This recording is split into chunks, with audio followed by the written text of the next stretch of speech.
Hello students, आप सभी का हमारे इस यूट्यूब चैनल में स्वागत है। स्टूडेंट्स, हम इंटरमीडिएट स्टैटिक्स फॉर इकोनॉमिक्स का पेपर सॉल्व कर रहे थे और क्वेश्चन नंबर 5B या 6B पे हम पहुंच चुके हैं। 6B है, ये आपके स्क्रीन पे शो रहा होगा। इसको हमें सॉल्व करना है, तो सॉल्यूशन चालू करते हैं। ठीक है, तो देखो ग्रुप हमारे पास जो गिवन डेटा है वो क्या है हमारे पास, गिवन डेटा। ठीक है, तो ग्रुप ए, ठीक है, ग्रुप ए विद फर्टिलाइजर, ठीक है, विद फर्टिलाइजर। ठीक है, यह है 55, 61, 33, 57, 17 and 46। Group B without fertiliser, without fertiliser.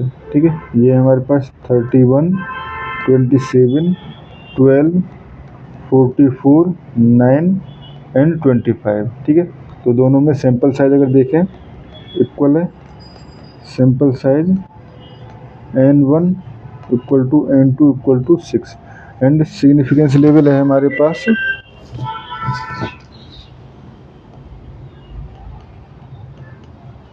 Significance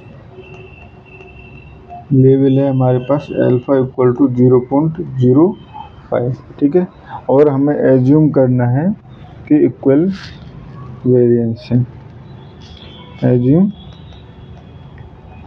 equal variance. ठीक है स्टूडेंट्स, तो यहाँ से पहले हम हाइपोथेसिस डिफाइन करते हैं।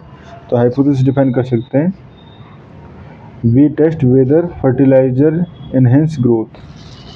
हमने H naught alternative and null hypothesis, ठीक है, ν1 इक्वल टू ν2। ठीक है, और सेकंड है हमारे पास, ये क्वेश्चन में हमारे पास ये बना है। ठीक है, and whether the fertiliser enhance the growth of plant और नोट, यानी एनहेंस यानी इंक्रीज कर रहा है नहीं कर रहा, इंक्रीज कर रहा है नहीं कर रहा है, यानी कि अल्टरनेटिव हाइपोथेसिस। अब इक्वल की बात नहीं हो रही, अब तक इक्वल की बात हो रही थी, इसमें इक्वल की बात नहीं हो रही। यहाँ पे कह रहा है ν1 ग्रेटर देन ν2 है या नहीं। ठीक है, तो ये हो गया हमारे पास राइट टेल टेस्ट। ठीक है फ्रेंड्स, तो ये हो गया हमारे पास राइट टेल टेस्ट। ठीक है, तो पहले अब हमें इनके मीन एंड वेरिएंस निकालने पड़ेंगे। तो पहले मीन ऑफ ग्रुप ए। ठीक है, तो देखो x1 bar equal to, obviously सभी का सम 55 प्लस 61 प्लस 33, इनका सम करोगे आप 55 plus 61 plus 33 plus 57 plus 17 plus 46 upon 6। ठीक है, तो ये आ जाएगा आपका 44.83। ठीक है, सिमिलरली ग्रुप बी के लिए, ठीक है, तो ग्रुप बी के लिए हमारे पास हो जाएगा x2 bar equal to 31 plus 27 plus 12 plus 44 plus 9 plus 25 upon 6। ठीक है, तो ये हो जाएगा आपका 148 अपॉन 6 इक्वल टू 24.67। ठीक है स्टूडेंट्स, ये हो गए हमारे पास मीन। ठीक है, एंड सैंपल वेरिएंस। तो सैंपल वेरिएंस कैलकुलेट करने के लिए जो फॉर्मूला होता है वो होता है हमारे पास S1 square equal to summation of x1 square minus xi square summation of, ठीक है, ये हो जाएगा xi का whole square upon n dot upon n minus 1। ठीक है, तो ऑब्वियसली सभी का स्क्वायर करना पड़ेगा, जैसे 55 का स्क्वायर, 61 का स्क्वायर, तो ये आपके पास आ जाएगा। देखो समीशन ऑफ xi स्क्वायर आपके पास आ जाएगा, जब आप कैलकुलेट करोगे 55 का स्क्वायर प्लस 61 का स्क्वायर प्लस डॉट डॉट चलते हुए 46 के स्क्वायर तक, तो ये आ जाएगा 13489। ठीक है, ये हो जाएगा।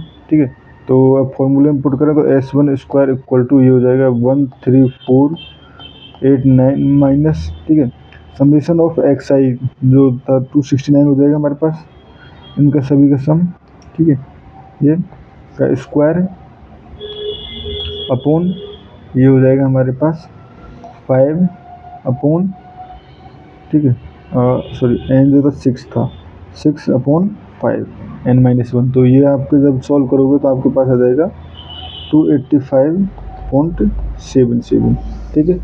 Similarly for group B, similar way से आपको फॉर ग्रुप बी के लिए भी कैलकुलेट करना है, ठीक है। मैं डायरेक्ट वैल्यू दे देता हूँ यहाँ पे, S2 स्क्वायर इक्वल टू हो जाएगा 165.07, ठीक है। एंड इसके बाद हमें निकालना है पूल्ड वेरिएंस, पूल्ड वेरिएंस, ठीक है। एंड पूल्ड वेरिएंस का फॉर्मूला जो होता है वो SP स्क्वायर इक्वल टू, हमने पहले भी यूज किया है उसको, ठीक है, N1 minus 1 S1 square plus N2 minus 1 S2 square upon N1 plus N2 minus 2, ठीक है। तो इसमें हमारे पास N1 N2 सभी की वैल्यूज हैं। N1 माइनस 1 यानी 5 इंटू 285.77 प्लस 5 इंटू 165.07, ठीक है, अपॉन 10। तो इसको जब सॉल्व करेंगे तो हमारे पास वैल्यू हो जाएगी 225.42, ठीक है। एंड स्टैंडर्ड एरर का फॉर्मूला जो है ये भी हमने प्रीवियस क्वेश्चंस में यूज किया है, SP square 1 upon N1 minus plus 1 upon N2, ठीक है।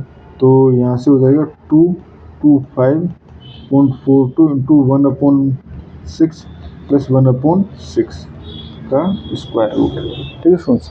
तो यहाँ से जब इसको आप सॉल्व करोगे तो ये वैल्यू आ जाएगी आपकी 8.67, ठीक है। तो यहाँ से अब टेस्ट स्टैटिक्स के लिए हमें t की वैल्यू चाहिए, t इक्वल टू होगा x1 बार माइनस x2 बार, या x1 मीन जो हमारे पास आए थे, एंड अपॉन स्टैंडर्ड एरर, ठीक है। तो यहाँ से ये हो जाएगा हमारे पास 44.83 माइनस 24.67 अपॉन 8.67, ठीक है। जब आप इसको सॉल्व करोगे तो ये वैल्यू आ जाएगी आपके नियरली अबाउट 2.33, ठीक है। अब देखो, अब हमें जाना है टेबल में, यहाँ पे टी टेबल में। तो यहाँ पे देखो डिग्री ऑफ फ्रीडम क्या है, डिग्री ऑफ फ्रीडम तो N1 plus N2 minus 2 equal to 5, क्योंकि 6 प्लस 6 माइनस 2, ठीक है।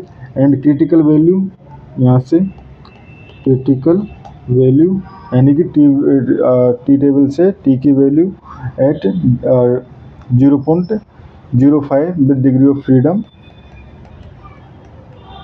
10, ठीक है। तो ये आ जाएगी आपकी 1.812, ठीक है, 1.812। तो यहाँ से हम देख सकते हैं t इक्वल टू हमारे पास है 1.812 critical value which is greater then, ठीक है, विच इज सॉरी t की वैल्यू जो आई थी हमारे पास, t की वैल्यू तो आई थी ना, t की वैल्यू आई है हमारे पास 2.33 which is greater than critical value 1.812, implies reject